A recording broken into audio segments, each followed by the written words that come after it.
Hello à tous, j'espère que vous allez bien. Vous voulez travailler aux États-Unis et vous ne savez pas par où commencer. Le monde des visas de travail peut sembler intimidant. C'est pourquoi je prépare ce guide simple pour que vous sachiez quel est le meilleur visa pour vous. Chers amis, cette vidéo va vous aider si vous voulez vraiment voyager aux États-Unis en 2024. Alors suivez du début jusqu'à la fin pour ne rien rater. Tout dernièrement, j'ai fait une remarque. Près de 90% regardent mes vidéos, c'est-à-dire le contenu sans être abonné. Et que 10% uniquement seulement sont abonnés.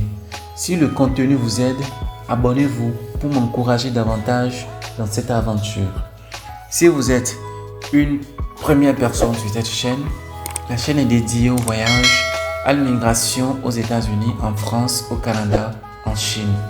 Rejoignez notre communauté pour recevoir des conseils pratiques, des astuces et des stratégies pour faciliter votre expérience de voyage et transformer votre vie.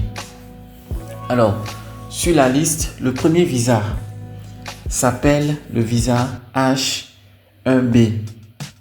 Ce premier visa de travail, c'est-à-dire le visa H1B, est destiné aux personnes ayant des connaissances spécialisées dont le travail nécessite un diplôme universitaire ou équivalent.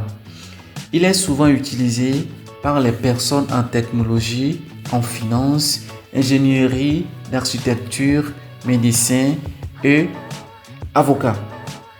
Alors, l'obtention de ce visa présente des exigences qu'il faut respecter. Premièrement, il faut avoir une offre d'emploi d'une entreprise américaine pour un poste qui nécessite des compétences spécialisées. Deuxièmement, avoir un diplôme universitaire ou une expérience équivalente dans ce domaine. Troisièmement, l'entreprise doit démontrer qu'il n'y a pas suffisamment de travailleurs américains qualifiés pour le poste concerné. Ce visa a une particularité et c'est que le Congrès américain dit qu'il n'y a que 65 000 visas par exercice financier et qu'il y a environ 20 000 visas réservés aux personnes titulaires d'un diplôme d'études supérieures, c'est-à-dire une maîtrise ou un doctorat. Et le problème est qu'en général, il y a toujours plus de personnes qui demandent ce visa qu'il y a de visas disponibles. Lorsque cela se produit, le système de sélection aléatoire ou la loterie du gouvernement. Pour le H1B, pour voir qui est choisi, vous ne pouvez postuler qu'une seule fois au début de l'année, puis la loterie a lieu au milieu de l'année. Et si vous êtes sélectionné et approuvé en octobre, vous pouvez commencer à travailler. Et ici, faites attention.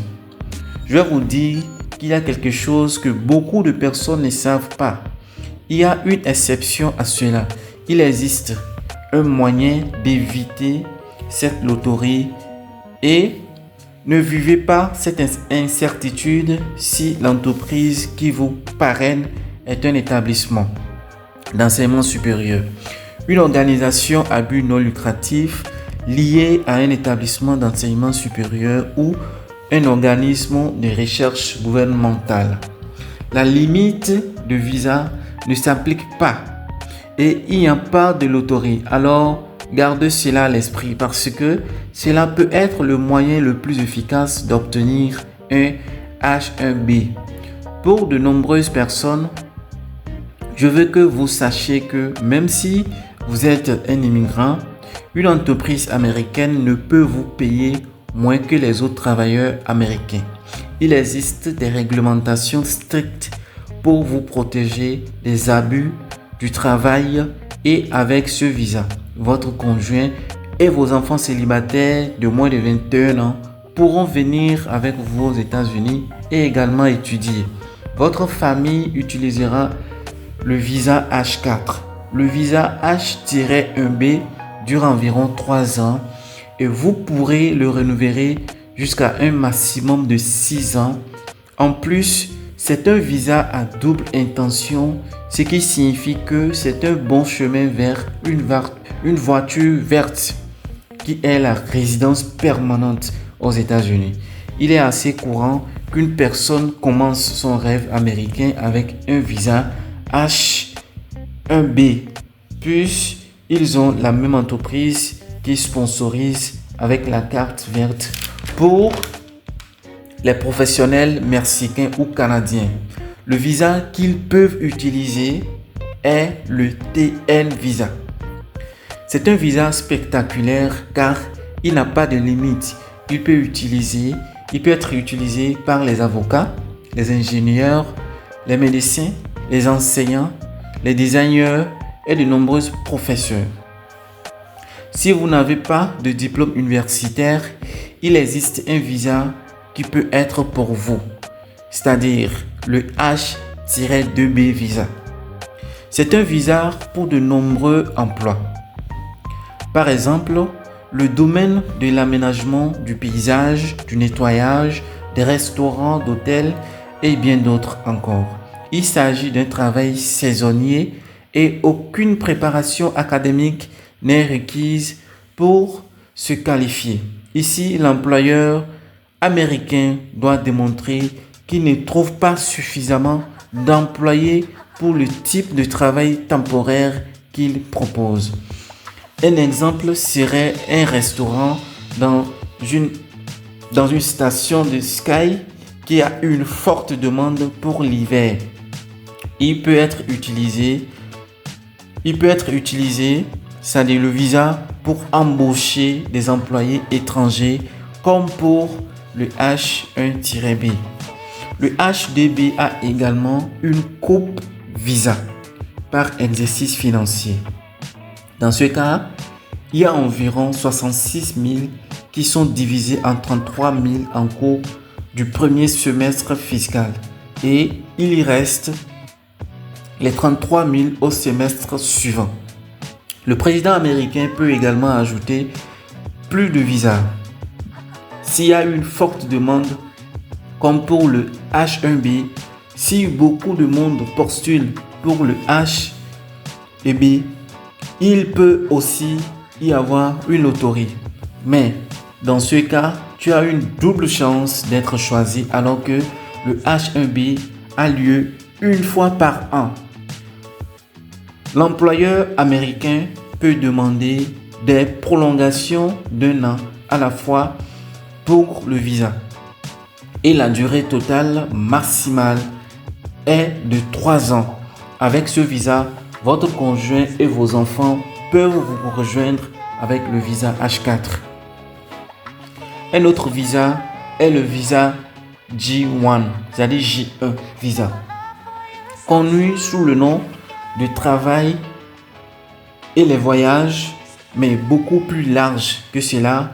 Peut être utilisé par des personnes avec ou sans emploi universitaire. Il peut s'agir d'un emploi dans l'éducation artistique ou scientifique.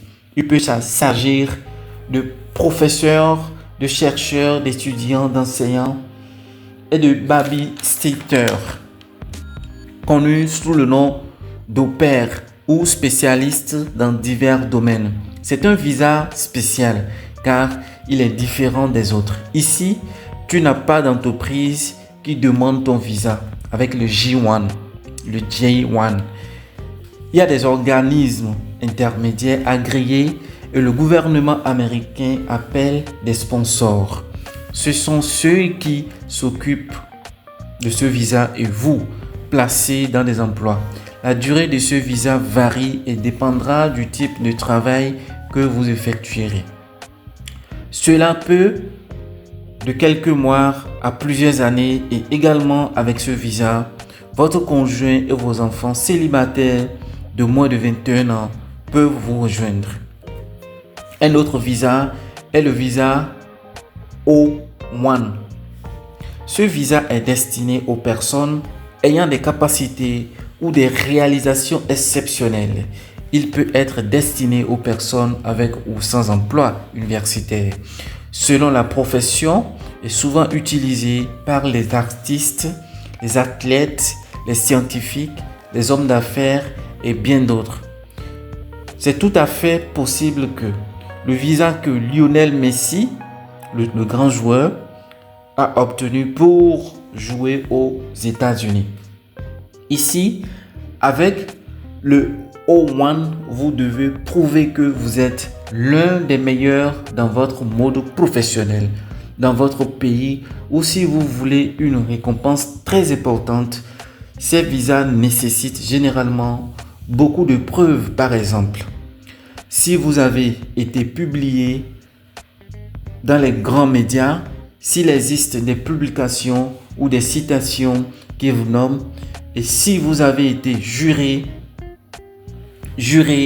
dans votre domaine, si vous êtes membre d'organisations prestigieuses, entre autres, juste pour vous donner une idée dans cette vidéo, abonnez-vous, c'est gratuit. Et nous disons prochainement pour d'autres nouvelles informations, d'autres nouvelles concernant qui va vous aider à voyager en 2024. Merci, je vous remercie. On se dit rendez-vous, on se donne rendez-vous dans une nouvelle vidéo. Merci, je vous aime.